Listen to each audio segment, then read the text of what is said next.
ভূতবাগানের কথামালায় আজ শুনবেন হেমেন্দ্র কুমার রায় রচিত গল্প এথেন্সের শেকল বাঁধা ভূত। অনেক অনেক দিন আগের কথা। তখনও যীশুখ্রিস্টের জন্ম হয়নি। 2,500 কি 3,000 বছর আগেকার হবে। প্রাচীন গ্রীসে এথেন্স বলে একটা জায়গা ছিল।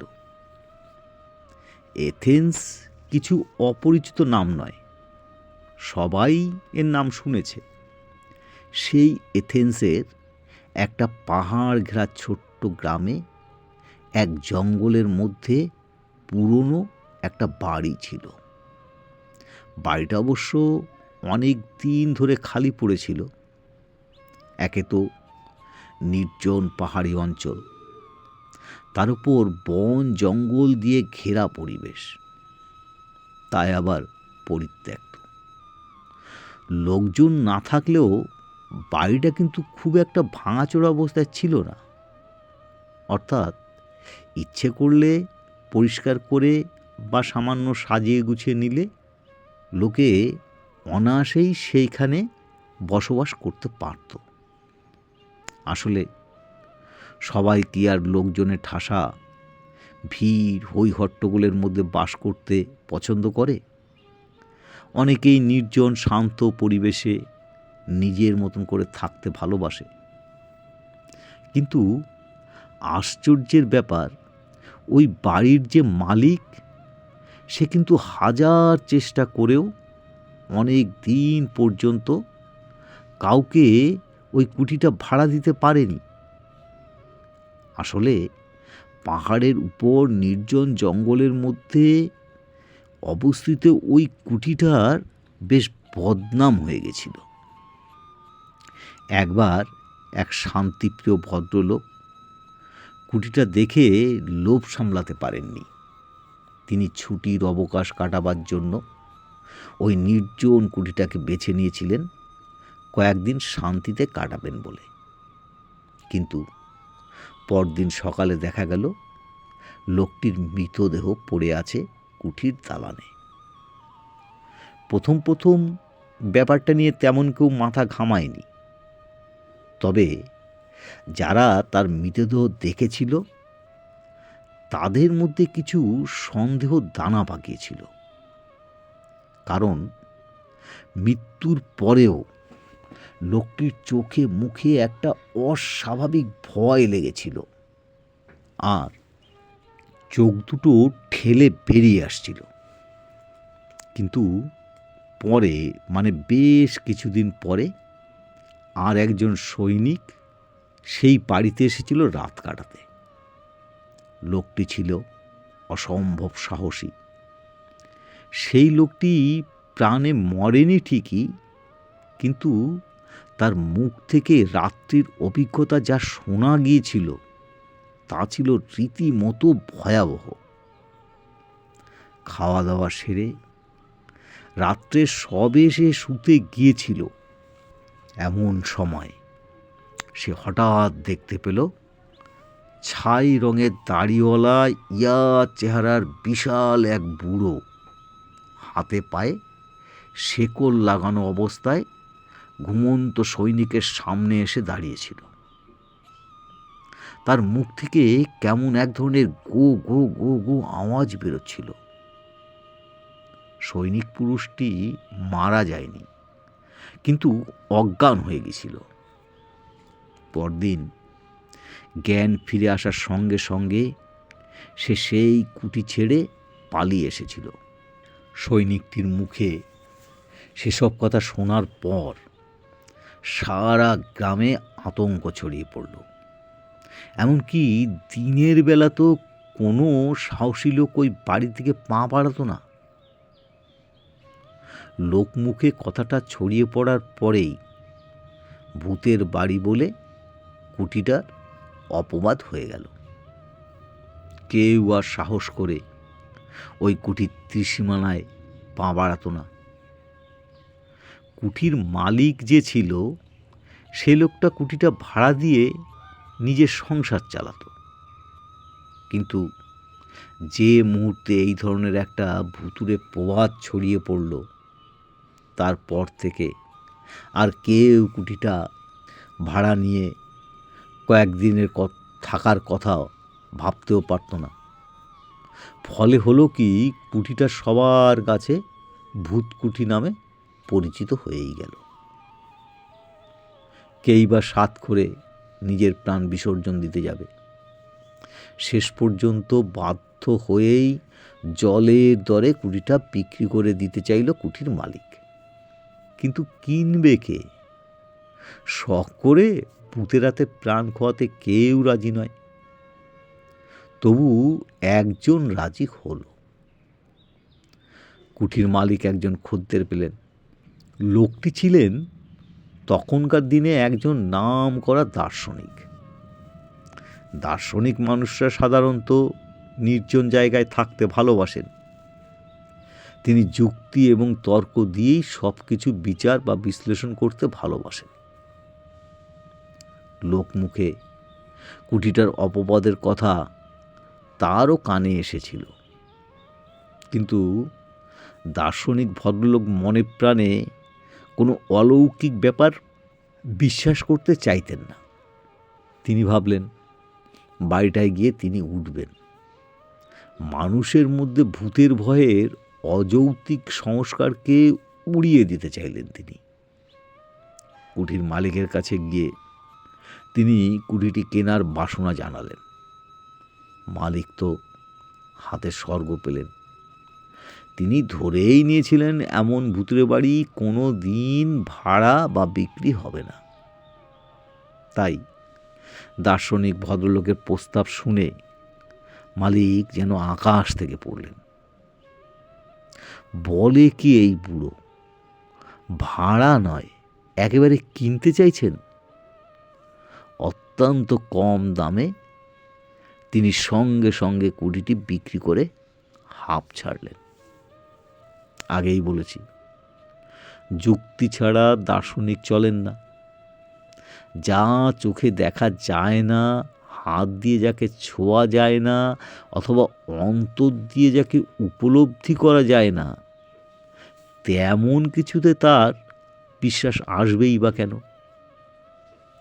নিজের সব জিনিসপত্র নিয়ে তিনি গিয়ে উঠলেন সদ্য কেনা সেই বাড়িটায়। সারাদিন ধরে নিজের হাতে সব কিছু সাজালেন। নিজের হাতেই তাকে সব কিছু করতে হয়েছিল। তার কারণ, বাড়িটার ভুতুড়ে কাণ্ড কারখানা নিয়ে এমন সব গল্পগুজব তৈরি হয়েছিল যে তিনি অনেক বেশি পয়সার লোভ দেখিয়েও কোনো চাকর বাকর পাননি। যাই হোক, সারা দিন পরিশ্রমের পর দার্শনিক ভদ্রলোক বেশ ক্লান্ত হয়ে পড়েছিলেন। খুব একটা খাওয়া দাওয়ার ইচ্ছেও ছিল না। সামান্য রুটি মাংস আর কফি দিয়ে রাতের আহার শেষ করলেন। তারপর গিয়ে শুলেন তার ছোট্ট বিছানায়। মাথার কাছে বিশাল সেকেলে ধরনের একটা জানলা ছিল, সেটাও খুলে রাখলেন। গরমের দিন, সন্ধে রাতের ফুরফুরে হাওয়া বইছিল। দেহেও ছিল অত্যন্ত ক্লান্তি। বাতি নিভিয়ে শোবার সঙ্গে সঙ্গে দু চোখের পাতায় নেমে এলো রাজ্যের ঘুম। কতক্ষণ ঘুমিয়েছিলেন কে জানে। হঠাৎ একটা অদ্ভুত আওয়াজ আর অস্বস্তির মধ্যে তার ঘুমটা ভেঙে গেল। গভীর ঘুমে আচ্ছন্ন মানুষের হঠাৎ ঘুম ভেঙে গেলে সামান্য সময় লাগে প্রকৃতিস্থ হতে। দার্শনিক ভদ্রলোকেও সামান্য সময় লাগলো তিনি কোথায় আছেন, কেমন আছেন এটুকু বুঝতে। তারপর তার সব কিছু এক এক করে মনে পড়ে গেল। তার মনে পড়ল তিনি এসেছেন এক নতুন বাড়িতে, আর এই নতুন বাড়িতেই তার প্রথম রাত্রিবাস। কান খাড়া করে অদ্ভুত আওয়াজ আর অস্বস্তিটা তিনি বোঝবার চেষ্টা করতে চাইলেন। মিনিট 2-3 মরার মতন শুয়ে থাকলেন তিনি বিছনার মধ্যে। তিনি বুঝলেন আওয়াজটা অনেকটা শেকলের ঝনঝন আওয়াজের মতো, কিন্তু খুব স্পষ্ট নয়। কে যেন অনেক দূর থেকে শেকল টেনে টেনে আসছে। ধীরে ধীরে চোখ মেলে তাকালেন। জমাট অন্ধকার সারা ঘরে ছড়িয়ে আছে। মাথার কাছে জানলা দিয়ে কেমন আকাশটুকু দেখা যায়। অবশ্য সেই সময় আকাশটাকে আলাদা করে চেনা যাচ্ছিল না। আকাশের রং আর ঘরের রং এক হয়ে গেছিল। দার্শনিক ভদ্রলোক কিন্তু চট করে বিছানা ছেড়ে উঠে বসলেন না। তিনি লক্ষ্য করতে চাইলেন ব্যাপারটা কি। আরও একটা জিনিস তিনি অনুভব করলেন, সমস্ত ঘরের বাতাস যেন স্তব্ধ হয়ে আছে। একটা দম বন্ধ করা গুমোট পরিবেশের সৃষ্টি হয়েছে। অনেকটা সময় যখন এইভাবে কেটে গেল, আর জমাট বাঁধা অন্ধকারটা তখন ধীরে ধীরে সয়ে এলো, হঠাৎ তিনি আবিষ্কার করলেন হাতে পায়ে শেকল বাঁধা একটা অশরীরী হালকা ছায়া মূর্তি আস্তে আস্তে ভেসে উঠছে। হাত নেড়ে সেই ছায়া মূর্তিটা কি যেন বলতে চাইছে। মূর্তিটার দুটো চোখ আর মুখের হাঁ থেকে জ্বলন্ত আগুনের আবার ঠিকরে বেরোচ্ছে। দার্শনিক ভদ্রলোক ছিলেন প্রচণ্ড সাহসী। ভৌতিক কিছুতে তার তেমন বিশ্বাস বা সংস্কার কিছুই ছিল না। তবু ভয় না পেলেও একটা অদ্ভুত বিস্ময় তাকে কিছুক্ষণের জন্য আচ্ছন্ন করে রাখল। তিনি বুঝতে চাইলেন এটা কি, কোনো ভয়ঙ্কর দানব, নাকি কোনো অসৎ মানুষ এইভাবে সাজগোজ করে তাকে ভয় দেখাতে চাইছে। শুয়ে শুয়ে এইসব নানান যুক্তিতর্ক যখন তার মনে ঝড় তুলছে, তখন তিনি দেখলেন সেই হাতে পায়ে শেকল পরা ছায়া ছায়া মূর্তিটা ধীরে ধীরে তার দিকে এগিয়ে আসছে। শেষ পর্যন্ত মূর্তিটা তার একেবারে খাটের কাছে এসে থমকে দাঁড়ালো। দু চোখ আর মুখের গব্বর থেকে তখনও সেই লাল আগুনের আপাটা ঠিকরে পড়ছিল।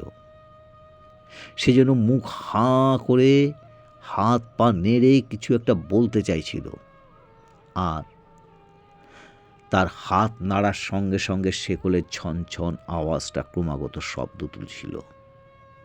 অন্য কেউ হলে এতক্ষণে নিশ্চয়ই অজ্ঞান হয়ে যেত, বা দুর্বল হৃদয়ের কোনো রোগী হলে নির্ঘাত তার মৃত্যু হতো। কিন্তু অত্যন্ত সাহসী সেই দার্শনিক ভদ্রলোকটির কিচ্ছু হলো না। বরং তিনি যেমন ছিলেন সেইভাবেই তাকিয়ে রইলেন ছায়া মূর্তিটির দিকে। আসলে তিনি দেখতে চাইছিলেন অশরীর মূর্তিটি এরপর কি করে। এক মুখ, দাড়ি আর গোফের জঙ্গল, আর এক মাথা রুক্ষ চুলে মূর্তিটিকে তখন বেশ বীভৎস এবং ভয়াবহ বলে মনে হচ্ছিল। তার উপর তার হাতের নখগুলো ছিল বেশ বড় বড়। হাতের তীক্ষ্ণ আর বড় বড় নখ দেখে দার্শনিকের মনে একটা অন্য ধরনের ভয় হলো। ভূত তিনি বিশ্বাস করতেন না, কিন্তু জ্যান্ত দেহের কোনো চোর ডাকাতকে তার ভয় না করার কোনো কারণ ছিল না। মৃত্যুর পর প্রেতাত্মা মানুষের কতটা ক্ষতি করতে পারে সে সম্বন্ধে তার কোনো ধারণাই ছিল না। অদেখা এমন কিছু পৃথিবীতে আছে বলে তার বিশ্বাস ছিল না। কিন্তু জ্যান্ত চোর ডাকাত মানুষের অনেক ক্ষতি করতে পারে। তাছাড়া তার কাছে আত্মরক্ষার মতো তেমন কোনো অস্ত্রই ছিল না। মনে মনে যখন তিনি ভাবছিলেন সত্যি যদি লোকটি কোনো চোর ডাকাত হয়, তাহলে তার করার কিচ্ছু থাকবে না। তার উপর লোকটাকে দেখে মনে হয় তার গায়ে বেশ জোরও আছে। তাই তিনি যখন সম্ভাব্য বিপদের হাত থেকে বাঁচার জন্য কি করা যায় ভাবছিলেন, ঠিক সেই মুহূর্তে আশ্চর্য হয়ে লক্ষ্য করলেন মূর্তিটি আর এক পাও না এগিয়ে এসে ক্রমাগত পিছু হটতে শুরু করলো। পিছোতে পিছোতে সে এক সময় ঘর পরিত্যাগ করল। অশরীর মূর্তিটিকে পিছিয়ে যেতে দেখে দার্শনিক ভদ্রলোকটি ক্ষণিকের অবশ অবস্থা ত্যাগ করে তড়াক করে বিছনা ছেড়ে উঠে পড়লেন। তারপর নিজেও ছুটে ঘর ছেড়ে বাইরে এসে দাঁড়ালেন। অশরীর মূর্তিটি ভূত বা অদ্ভুত যাই হোক না কেন, দার্শনিক পরম বিস্ময়ে লক্ষ্য করলেন বারান্দা পার হয়ে মূর্তিটি ধীরে ধীরে নিচে নেমে গেল। তারপর লম্বা উঠোনের ঠিক মাঝ বরাবর গিয়ে হঠাৎ যেন কর্পূরের মতো উধাও হয়ে গেল। দার্শনিক ঠিক তখনই একবার চিৎকার করে উঠলেন, কে কে বলে, কিন্তু উত্তরে কেবল অনেক দূর থেকে ভেসে আসা অস্পষ্ট গোঙানি ছাড়া আর কিছুই শুনতে পেলেন না। উঠোনের ঠিক যে জায়গায় মূর্তিটি অদৃশ্য হয়ে গেছিল সেইখানে দাঁড়িয়ে অনেকক্ষণ গুম হয়ে কি যেন ভাবলেন। আরও দু একবার ডাকাডাকি করেও কারো কিছু সাড়া তিনি পেলেন না। বিফল মনোরথে তিনি ঘরে ফিরে শুয়ে পড়লেন। বাকি রাতটা এই অদ্ভুত ব্যাপারটি নিয়ে চিন্তা করতে করতে কাটিয়ে দিলেন। ভোরের আলো ফোটার সঙ্গে সঙ্গে গত রাত্রে ঠিক যে জায়গায় থেকে মূর্তিটা অদৃশ্য হয়ে গেছিল সেখানে এসে অনেক কিছু পর্যবেক্ষণের দৃষ্টিতে খুঁটিয়ে খুঁটিয়ে লক্ষ্য করতে থাকলেন, কিন্তু দিনের আলোয় কোনো কিছুই তার অস্বাভাবিক বলে মনেই হলো না। পাহাড়ের টিলায় এই বাড়িটি ছিল লোকালয় থেকে বেশ কিছু দূরে। লোকজন কেউ তেমন থাকতো না। হয়তো সেটা কুঠি বাড়িকে কেন্দ্র করে যে সব গল্প বা গুজব আছে তারই ভয়ে কোনো সাহসী পুরুষও এ বাড়ির ত্রিসীমানায় আসতো না। নির্বান্ধব এবং নির্জন বাড়িটায় দার্শনিক আবার তন্ময় হয়ে গেলেন তার নিজের কাজে, নিজের চিন্তায়, নিজের পড়াশোনায়। প্রায় সারা দিন তিনি বইয়ের জগতে ডুবে রইলেন। ফলে রাতের সেই অশরীরী এবং অদ্ভুত ঘটনার কথা তিনি প্রায় ভুলেই গিয়েছিলেন। রাতের খাওয়া দাওয়া সেরে যখন তিনি বিছানায় শুতে গেলেন তখনই একবার গত রাতের কথা মনে এলো, কিন্তু ঘটনাটিকে তিনি তেমন আমল দিলেন না। ভাবলেন অত্যাধিক চিন্তাগ্রস্ত থাকার জন্য আধা ঘুম আধা জাগরণে কি দেখেছিলেন। বিছানায় শোবার সঙ্গে সঙ্গে ঘুম না এলেও কিছুক্ষণের মধ্যেই তিনি ঘুমের আচ্ছন্ন হয়ে পড়লেন। ভয় ডর না থাকার জন্যে সমস্ত কিছুকে অলীক বলে উড়িয়ে দিলেও পরের রাতে কিন্তু সেই একই ঘটনার পুনরাবৃত্তি ঘটল। আর তার পরের রাতেও সেই একই ব্যাপার। পরপর 3 রাত্রি এইভাবে অশরীর মূর্তির আবির্ভাব এবং একইভাবে হাত নেড়ে কিছু বলতে যাওয়ার চেষ্টা করা, একইভাবে উঠোনের ঠিক যে জায়গাটায় এসে মিলিয়ে গিয়েছিল সেই জায়গাটা এসে মিলিয়ে যাওয়া তাকে বেশ ভাবিয়ে তুলল। তিনি কিছুতেই কোনো ব্যাখ্যা দিয়ে বুঝতেই পারছিলেন না এটা কেমন করে হয়, কিভাবে হয়। তবে কি এটা নতুন ধরনের জাদুবিদ্যা? অবশ্য চতুর্থ দিন সকালে দার্শনিক কিন্তু আর নিজেকে কল্পনা বলে সব কিছু উড়িয়ে দিতে পারলেন না। আবার ভয় পেয়ে বাড়ি ছেড়ে পালিয়েও গেলেন না। তিনি মনে মনে ভাবলেন নিশ্চয়ই এর মধ্যে কিছু অনুসন্ধানের আছে, নিছক মায়াবাদ জাদুবিদ্যার নয়। আর সত্যি যদি অশরীরী কোনো প্রেত হয়ে থাকে তাহলে নিশ্চয়ই সে কিছু বলতে চাইছে। আর সব থেকে দার্শনিককে বেশি আকৃষ্ট করল উঠোনের সেই নির্দিষ্ট স্থানটি। কেনই বা প্রতি রাতে অদ্ভুত এবং বীভৎস আকৃতির এই মূর্তি ওই বিশেষ একটি জায়গায় এসে হারিয়ে যাচ্ছে, তাহলে কি জায়গাটিতে বিশেষ তাৎপর্যপূর্ণ কিছু লুকিয়ে আছে? আর এর একটা বিশেষ তদন্ত হওয়ার প্রয়োজন। চতুর্থ দিন সকালে আলো ফোটার সঙ্গে সঙ্গে দার্শনিক আর বাড়িতে বসে রইলেন না, চলে গেলেন শহরে। প্রথমেই তিনি যোগাযোগ করলেন স্থানীয় ম্যাজিস্ট্রেটের সঙ্গে। সব কথা তাকে খুলে বললেন। অন্য কেউ হলে হয়তো পাগলের খেয়াল ভেবে ম্যাজিস্ট্রেট সাহেব উড়িয়ে দিতেন, কিন্তু এই দার্শনিক ছিলেন বেশ নামী লোক। জ্ঞানী এবং বুদ্ধিমান হিসাবে তিনি প্রায় সকলেরই পরিচিত। ম্যাজিস্ট্রেট সাহেবের মতো একজন গণ্যমান্য লোকের সঙ্গে যে তিনি মশকরা করবেন না, এটা ম্যাজিস্ট্রেট সাহেব নিজেও জানতেন। কাল বিলম্ব না করে তিনি বেশ কিছু মধুর নিয়ে ফিরে এলেন দার্শনিকের কেনা নতুন বাড়িতে। উঠোনে ঠিক যে জায়গাটায় এসে অশরীরী মূর্তি গত 3 রাত্রি অদৃশ্য হয়ে যেত, সেই জায়গায় মাটি খোঁড়া শুরু হলো। অবশ্য বেশি দূর খুঁড়তে হলো না। সামান্য কয়েক হাত জমির নিচে পাওয়া গেল একটি সম্পূর্ণ কঙ্কাল। কঙ্কালটির হাত পা শিকল দিয়ে বাঁধা, শিকলে মরচে ধরেছে বেশ পুরু হয়ে। প্রেত বা ভূত কোনোদিন বিশ্বাস ছিল না দার্শনিকের, কিন্তু গত 3 রাত ধরে শৃঙ্খলাবদ্ধ এই মূর্তির সঙ্গে শৃঙ্খলাবদ্ধ কঙ্কালটি কোথায় যেন কি সাদৃশ্য রয়েছে, এটা অনুমান করতে তার কোনো অসুবিধে হলো না। সহজ এবং যুক্তিগ্রাহ্য বুদ্ধি দিয়ে দার্শনিক এর কোনো অর্থই করতে পারলেন না।